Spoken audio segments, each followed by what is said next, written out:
More massive news continues to drop from the MLS, and it continues to be from up north, and that is from Toronto FC, my club that I support. And yesterday was obviously a big day for Toronto FC, bringing in Lorenzo Insigne. If you haven't seen my video on that, go check it out, guys. It's doing amazing. Thank you for the love on that video.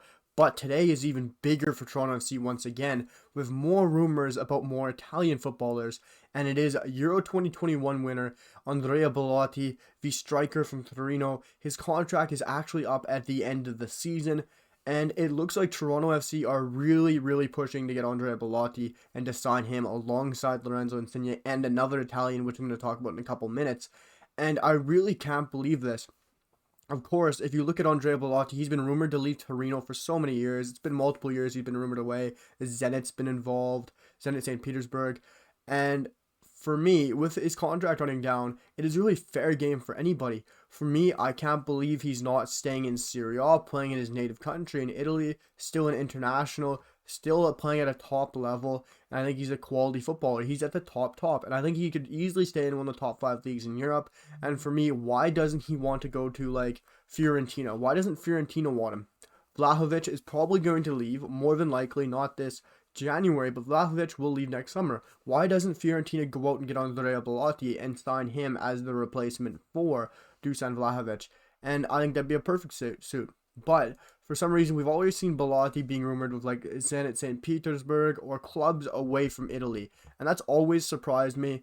But if Zenit St. Petersburg has been rumored for so long about landing the Italian international of a Torino striker, and I don't see why Toronto FC can't be rumored. We have the money. We're a quality side. It continues to show why MLS is growing, why MLS is going to be a top league eventually. And I don't see why we can't be rumored or can't land a player like Andrea Belotti if Zenit St. Petersburg is being rumored. I'm seeing rumors from people that are tweeting out, and they're higher rated journalists that I do follow, and it is saying it's still early in negotiation as we're trying to wrap up Insigne's deal officially. And I'm seeing mixed rumors and mixed really journalists putting out different things and mixed signals from a lot of people. I've got one person saying it will be a very tough offer for Belotti to turn down. Of course, he's a free agent, and like the Lorenzo Insigne deal, how is Lorenzo Insigne going to turn down a deal where he's earning 12.5 million a year compared to 5 or 5 point something in Napoli? You're just not going to turn that down. It doesn't matter where you're playing. You're going to take that. Your kids will be thriving for years. Maybe not your kids, but your kids will be set for life depending on how you run your family. But like, it is just crazy to think that we got Lorenzo Insigne and we want to go back out and bring in Andrea Belotti, and it looks like we're going to be able to get to them. Like I said, the mixed signals from other journalists. I have another guy that I do follow who did say last night that as of today, which was yesterday, there has been no talks with Andrea Belotti or no real meaningful communication. That was of yesterday. Things could easily change in 24 hours, and I did hear a tweet last couple of hours from a guy I do follow. This was 4 hours of time of recording, and he was saying that it would be a very tough offer for Belotti to turn down, and it looks like it would be happening no matter what, because like I said, Belotti's going to leave. His contract's run down. He's leaving at the end of the season no matter what. He will be a free agent, so if Toronto's going to give him a hefty contract, I don't see why he wouldn't come to Toronto FC. And even if you go and look at Andrea Belotti's stats, like I said, he won the Euros, and Lorenzo Insigne is 30 years old, and he's still in his prime. He's one of the top five players in his position, arguably for me. I think he's still top quality, still in the national team, still killing it on a regular basis. And you look at a guy like Andrea Belotti. He's a top striker for Torino. He's always guaranteed you goals. This year in 9 matches, he does have 2 goals and 1 assist. But if you look in the previous seasons, the last time he hit single digits was when he was 20 years old at Palmero.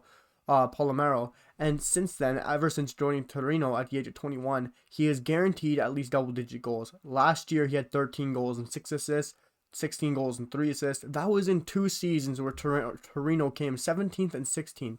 And the man had a total of 29 goals, which is absolutely incredible.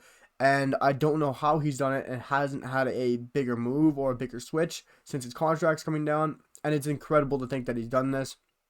And if you really want to know what his play style like, he is also a fantastic passer of the ball.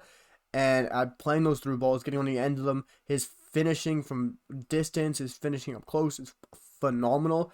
And before I move on to the other player I want to talk about, which is a defender who has been rumored highly from a verified journalist that I do follow, following MLS news and Toronto FC news, we are looking at a Toronto FC front line that could be Lorenzo Insigne, could be Andrea Belotti down the middle, and Jefferson Soteldo on a wing. That would be better than most front threes in the top 5 leagues. For me, that's better than the likes of Norwich. That's better than some clubs in the Premier League. It is absolutely insane to think Toronto FC is going to have that kind of a front line. But guys, I'm going to switch topics and talk about the center back and defender that Toronto FC are being heavily linked to just last night from a reliable journalist.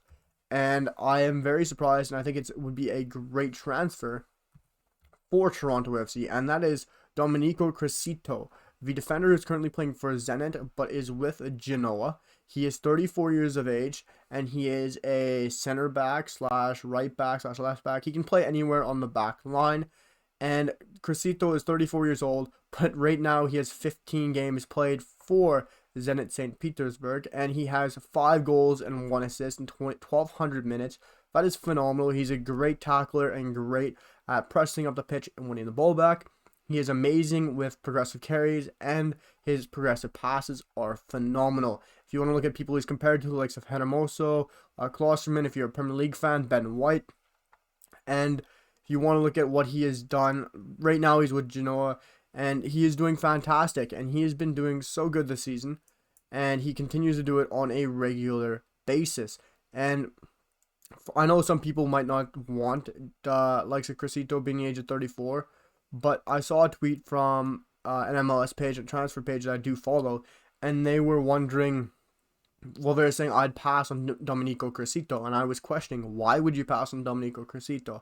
He is a versatile center back and fullback who still is playing at a top level for his age, playing in the Serie A this year. He does have 15 matches, 5 goals, 1 assist. That was my bad, guys. He did play for Zenit a couple of seasons ago, got that a bit mixed up. But he is playing very well for Genoa and continues to do so on a regular basis. Having 5 goals and 1 assist, 6 goal contributions in 15 matches is unbelievable for a team like Genoa, who are nowhere near the top in 18th place. And they've only scored very minimal goals, very low goal differential, and the fact he contributes so much to that is insane. And I don't understand how some people would pass on him. Yes, we got Shane O'Neill in. We still have a very, very questionable back line. Richie Larea, for me, top class, but you got to look at Kamar Lawrence, for me, I think is still top class. Address the center backs by bringing in Shane O'Neill, and I think we got to bring in Domenico Criscito, and we would have an amazing back line. But guys, sum it all up, Andrea Belotti sounds like we will be giving him an offer he shouldn't be able to turn down, and it looks like he should be coming to Toronto FC. And Domenico Criscito, that is on the marks. That is just being started to be rumored, and looks like he could be joining, but I haven't heard anything concrete about him just of yet. And it sounds like Andrea Belotti won't be getting officially signed or personal terms or anything about that being agreed till until at least I think Lorenzo Insigne's deal will be confirmed and officially done. But guys, let me know what you guys think down below. Will Andrea Belotti and Domenico Criscito join, or which one would you like to see join? I'm really intrigued to see if you guys who you guys think would be a better fit, or who you guys would enjoy to see at the club. Of course, Andrea Belotti, I'm sure everyone's going to say. If you guys made it this far, I really appreciate it. I know I'm doing this at the end of the video, which is probably a little bit late for a lot of people, but it is a longer video for all my viewers out there, guys. I hope you guys enjoyed it. Let me know what you guys think. Belotti, Criscito, what do you guys think about Toronto FC right now? I'm going to bring you guys the best Toronto FC news. Of course, it's my club, and I'm going to keep you guys up to date with the best MLS and Toronto FC news. Let me know what you guys think down below. Drop a sub, drop a like. It means the absolute world to me, guys, and I'll see you guys for the next one. Peace.